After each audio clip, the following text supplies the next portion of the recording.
So yesterday we looked at the Duke offense. Today we are going to start with the Duke defense.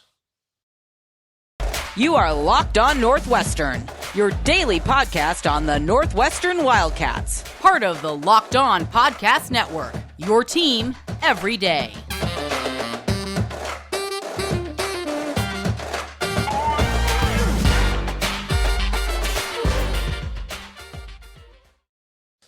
Welcome in. This is Locked On Northwestern, part of the Locked On Podcast Network, your team every day. I'm your host, Carter Bird, and thank you for making Locked On Northwestern your first listen every day. We are available wherever you get podcasts, Apple Podcasts, Spotify, wherever. We're on YouTube. Just search Locked On Northwestern. Find us there. Wherever you're listening, make sure to subscribe so you don't miss an episode at any point on any of our daily episodes. I'd like to thank today's sponsor for the show, LinkedIn Jobs, for being a great partner and a great sponsor for the show. LinkedIn helps you find the candidates you want to talk to faster. Post your job for free at linkedin.com/lockedoncollege. Terms and conditions apply. So today, yesterday we looked at that Duke offense. We looked at their outburst in week one against Temple. Today, we're going to start to take a look at that Temple defense. And for the first thing you got to do is you got to look at 2021. And 2021 wasn't great for Duke by any stretch, especially on defense. It's actually one of maybe the worst defenses I've seen in a while. If you look at total yardage allowed per game, they allowed 518.4 yards per game last season. Where does that rank, do you ask? I mean, well, 130th.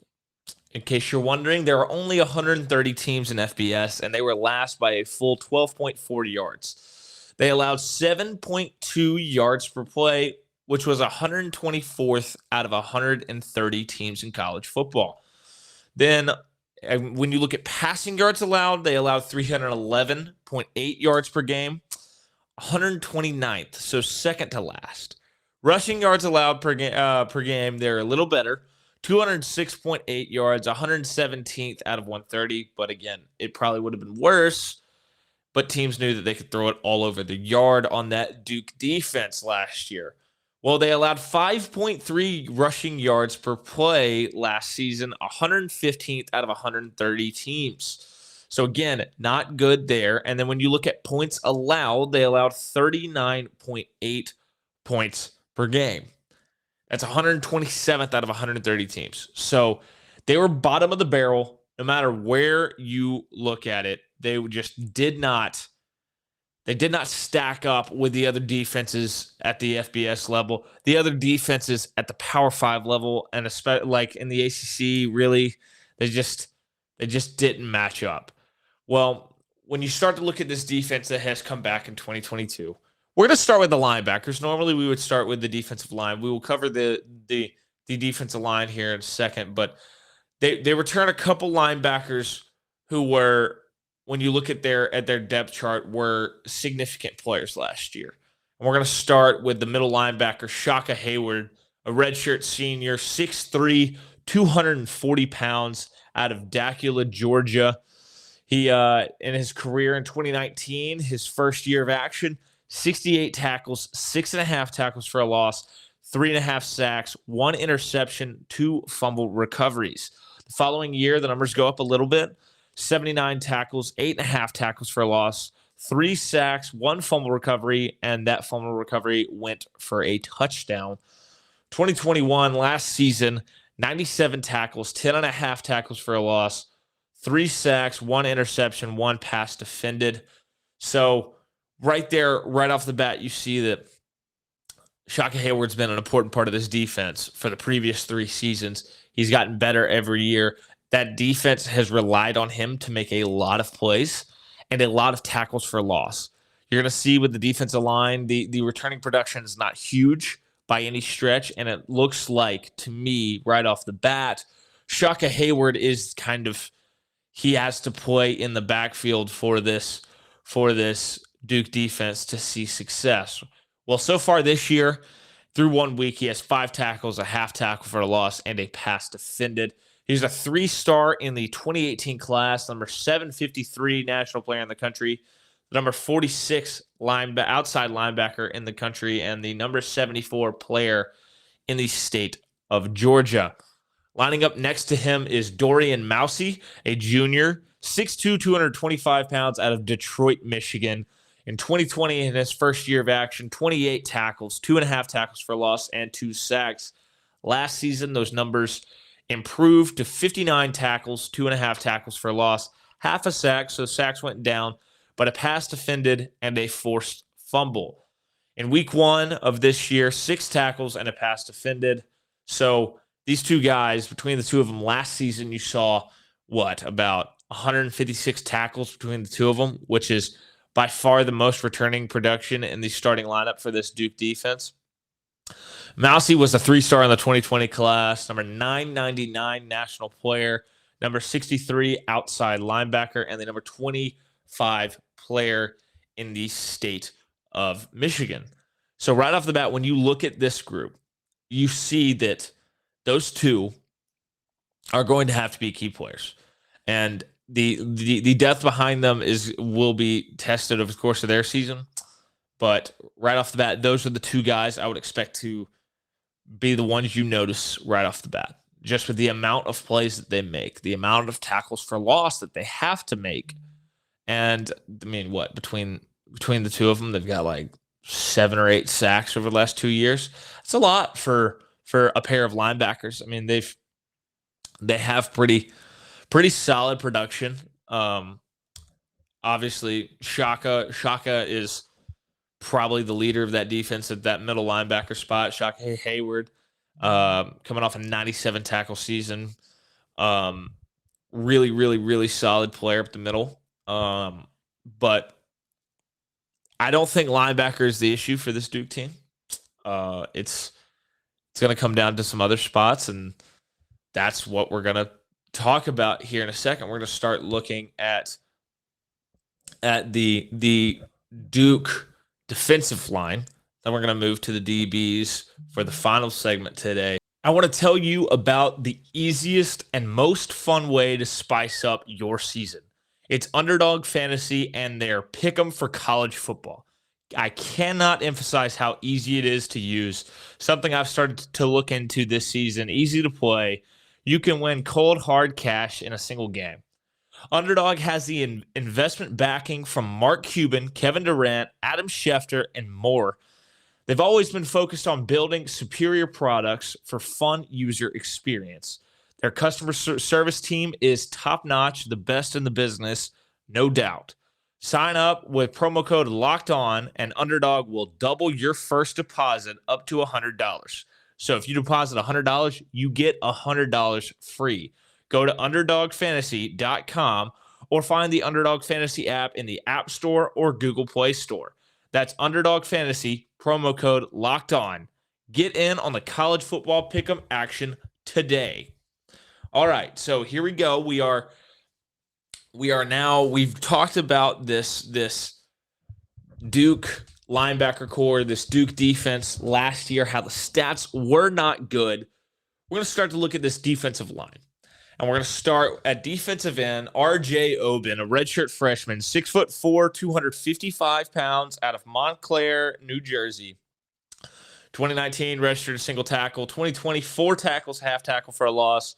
2021, last year, in his first true extensive playing experience, 21 tackles, 5.5 tackles for a loss, 4 sacks, 1 interception, 2 forced fumbles.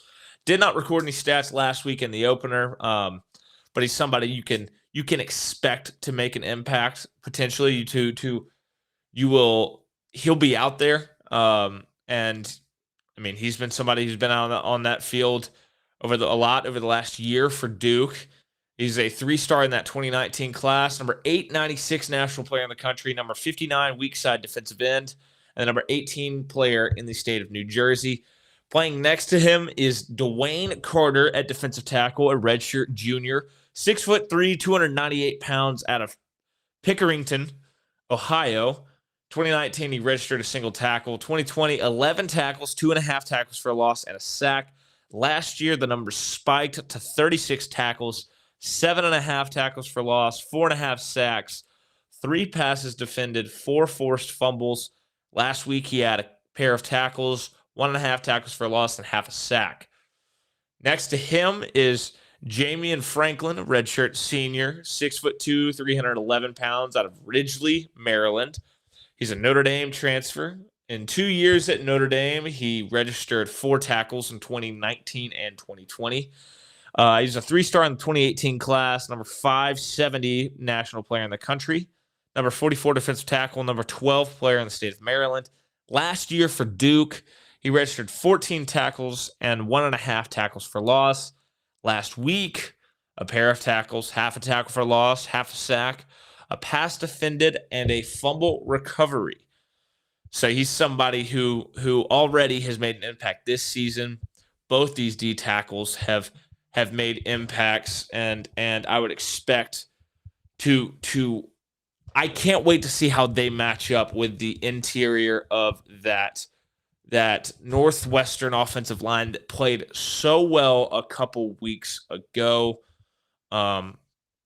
And then next to him at the other defensive end position, you have Vincent Anthony Jr., true freshman, 6'6", 240 pounds, out of Durham, North Carolina.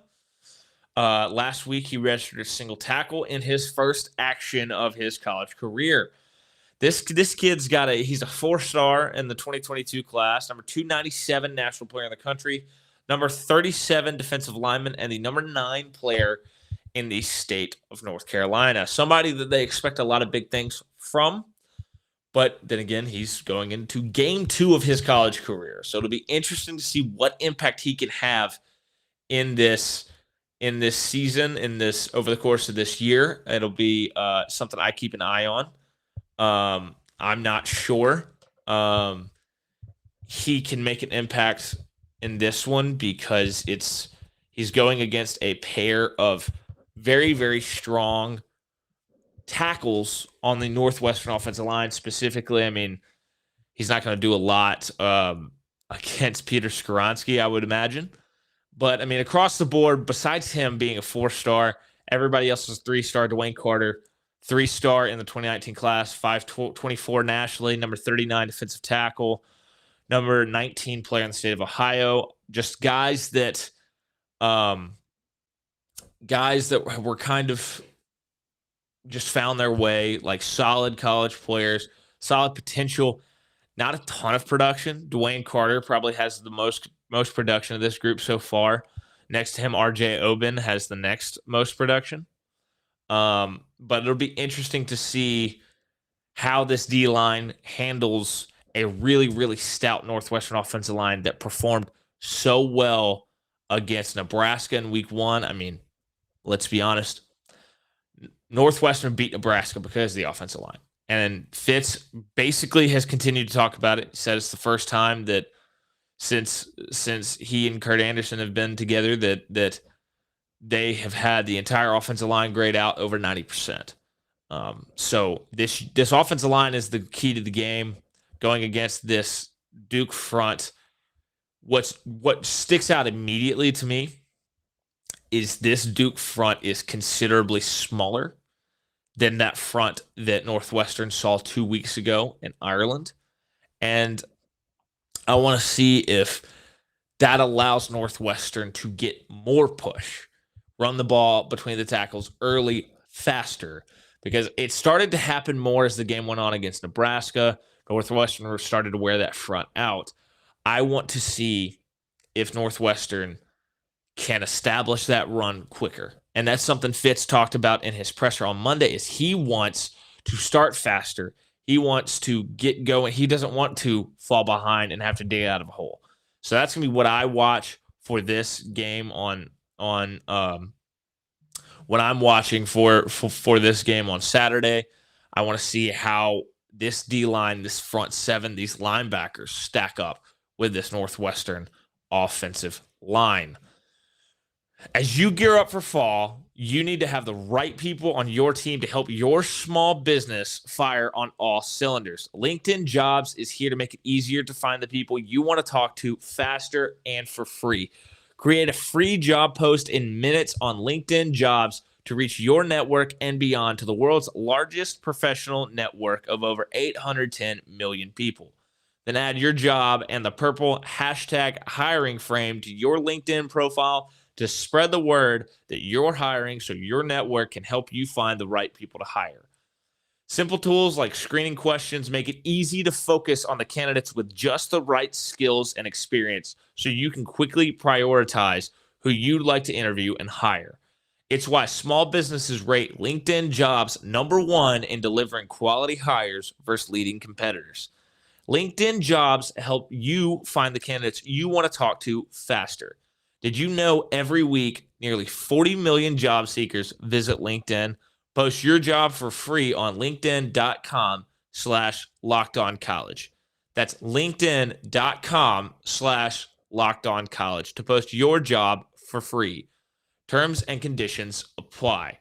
All right, so we've now talked about the Duke defense last year, the linebackers, and we've talked about the defensive line. And that leaves this last group being this DBs group. And this is where on the depth chart you may see a few more bodies that are out there that can kind of rotate around than what you saw with the first two groups. We're going to start at corner, where you're going to see 4 guys in this that can be considered kind of starters for this Duke defense. And we're going to start with Detrone Young, a grad transfer, 5'9", 179 pounds out of Delray Beach, Florida, an Iowa State transfer. Played 4 years at Iowa State. 2018, 12 tackles, 2 passes defended. 2019, 19 tackles, 1 tackle for loss, 1 pass defended. 2020, 30 tackles, 1 tackle for loss, 2 passes defended. 2021, last year, 31 tackles, 2 tackles for a loss, an interception, and 2 passes defended. He's a 3-star in the 2017 class for the Cyclones, number 1,687 national player in the country, number 174 cornerback, and the number 242 player in the state of Florida. Last week in his first action for the Blue Devils, 3 tackles and a fumble recovery. Somebody you might see lining up at corner as well, Tony Davis, a redshirt junior, 6'2", 195 pounds out of Gastonia, North Carolina. Somebody who was highly rated coming out of high school, 4-star in the 2019 class, number 278 national player in the country, number 29 corner, and the number 12 player in the state of North Carolina. So far in his career, though, going into year 4, impact has yet to be truly felt. 2019, just a single tackle. 2020, single tackle. 2021, he had a tackle and a fumble recovery. And then last week, he had his first tackle of the 2022 season. So at this pace, I mean, you could expect, 12 times the tackle production at least out of Tony Davis this year. You'll see him out there. I want to see how much of an impact he has, because he is, as far as the back end of this secondary goes, he is the lone blue chipper as far as what he was ranked coming out of high school. Can he match up with guys like Malik Washington, guys like Donnie Navarro, guys like Ray Nairo, guys like Bryce Kurtz? Can he help slow them down? Because also he has size. He has a big frame. That's something that as we run through this Duke DBs group, you will not see a lot of. Because next up, you have what? You have Chandler Reeves, a freshman, 5'10", 182 pounds out of Beaumont, Texas. 2022 signee, a true freshman. Last week in his first action for the Blue Devils, 3 tackles, 1 pass defended. Coming out in this 2022 class, he was a 3-star, the number 778 national player in the country, number 71 cornerback, and the number 114 player in the state of Texas. Also at corner, you might see a guy like Joshua Pickett, sophomore, 6 foot, 186 pounds out of Demorest, Georgia. Coming out of high school in that 2021 class, number 1,118 national player in the country, the number 106 corner in the country, and the number 101 player in the state of Georgia. So last year, 5 tackles. Last week, you saw that production, maybe the first signs of his production starting to spike a little bit from his first year. 2 tackles and a pass defended, already on pace to blow his stats from last year out of the water. And then at nickel, you have Brandon Johnson, a sophomore, 5'10", 180 pounds, out of Newton, North Carolina. 3-star coming out of high school in the 2021 class, number 1,404 player in the country, the number 123 cornerback, and the number 56 player in the state of North Carolina. 17 tackles last year in his first action, 1 fumble recovery. Last week, he had 4 tackles, 1 pass defended. So when you look across this group of corners, it's noticeable that you're 5'9", you're 5'10", you're 5'10", you're 6 foot, you're 6'2". So a lot of the bodies that are going to be out there are small. And that kind of carries over to the back end, too, when you look at the safeties, because the first safety is Jalen Stinson, junior, 5'8", 173 pounds, out of Opelika, Alabama. Just up the road from where I'm at right now, actually. In his first action in 2020, 12 tackles, 1 fumble recovery, and a fumble recovery for a touchdown. 2021, last year, 41 tackles, 1 tackle for a loss, 3 passes defended. Was a 3-star coming out of high school, number 1,051 national player in the country, number 64 athlete, number 38 player in the state of Alabama. His younger brother is actually, I think, a true freshman this year at Ole Miss. But again, not big, 5'8", very, very small, very, very small. And next to him, he's going to have another Alabama native, Darius Joyner, grad transfer, 6'2", 200 pounds, out of Roanoke, Alabama. Started out at Jacksonville State, transferred to Western Illinois, and has now transferred to Duke. Last year was an FCS All-American at Western Illinois, led the FCS in tackles with 79 last season. Over his career, he's played 38 games at the FCS level, making 15 starts, 222 tackles, 11 tackles for a loss, 1.5 sacks, 2 interceptions, 8 passes defended. He has 1 forced fumble as well. But, I mean, he was an unranked guy coming out of high school. It'll be interesting to see how he stacks up over the course of the season with this Duke DBs unit. You haven't seen him a lot at the FBS level. You've only seen him in 1 game. Had good production at the FCS level. Last week, he registered 3 tackles. That was his production for the game. I think it'll be an interesting test. He's one of 2 bigger frames in this starting kind of 6'8" guys that you'll see in this Duke DBs unit. You have 2 guys at 6'2". Everybody else is 6 foot or shorter. Most of those guys are 5'10" or shorter. It's not a big unit. You've got some solid production out of Detrone Young. But again, 5'9", 179. Not big by any stretch. Joyner had good production at the FCS level. Stinson's had good production at Duke, 41 tackles. But again, 5'8", 173 pounds. And then you have some true freshmen, some younger guys in there. I'll be interested to see how this group matches up with the likes of Malik Washington, Bryce Kurtz, Ray Nairo, Donnie Navarro, who got a lot of praise from Fitz at his presser on Monday. I would like to see Donnie Navarro kind of step up in that number 2 role, and maybe you can ease Bryce Kurtz back into that number 2, number 3 role. Ray Nairo obviously hit for the big play. With all these pieces on the back end that don't have huge size, I would like to see how they match up physically on Saturday. How do they look? Do they look as small as they are listed, or are they scrappier? Do they hold up physically against this Northwestern receivers group, this tight ends group? I'll be interested to see if this pass rush for Duke can get to Ryan Helinski through this Northwestern offensive line. I would doubt it. If Nebraska struggled as much as they did with what's supposed to be their best group of defensive linemen and pass rushers that they've had under Scott Frost, I have my doubts especially because the production specifically on the defensive line is not there. But the linebackers have production getting back in the backfield, so maybe Mike Elko brings a lot of heat, brings a lot of blitzes. But that's the thing with this Northwestern offensive line. They're very experienced. I imagine that Helinski and the offensive line will be able to pick up where the blitzes are coming from, handle it. And I expect Helinski to have very similar, time in the pocket. I expect him.